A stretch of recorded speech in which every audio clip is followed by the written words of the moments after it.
I just want to give you a brief overview of replacing a piston in a Simpson PT-27 powder actuated tool. Current models are black. You might have a yellow one, same tool. And it's a fairly simple procedure to replace that piston if it's broken or worn. You usually get by with just a straight blade screwdriver. We're going to remove what's called the annular spring. We're actually just going to slide it out of the way. And hopefully you can see that. We'll just slide that out of position. That will release this little return dog here. And it might come out easy, it might not. Slide it back and forth. Notice the notch goes forward. Pull our barrel assembly out at this time. And again, with our straight blade screwdriver, we're going to remove the barrel clip that holds the barrel together.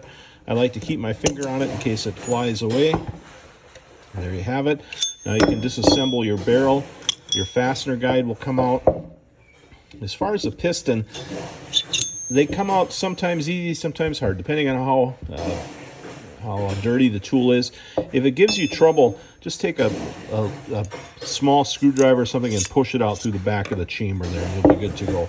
That's how you get the piston out of the tool, and putting it together is absolutely reverse of what we just did. So we're going to take our piston.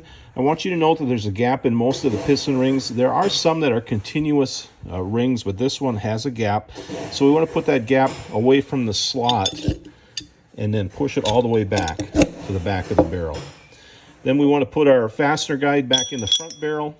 We're going to put the barrel together groove to groove, and what that allows that stop to ride back in, and that resets your piston to firing position when you cock the tool. And then we can replace our seat clip. We'll get that in position. You'll probably need a couple of taps with the screwdriver to get it to seat properly. And now we can put it back in. This is where that return dog or stop rides. So we slide the barrel in that way, making sure our groove's lined up there. And then we can put our return stop again. That groove goes forward, or the notch rather. Put it in there, slide it into position. And then you just need to push this annular spring back into position. Make sure it clicks. You heard that there. And you're good to go. That's how you replace the piston in your Simpson PT-27 powder actuated tool. We have parts, pins, and loads for the tool in stock at constructionfastening.net, and I'll put a link in the description below for the video.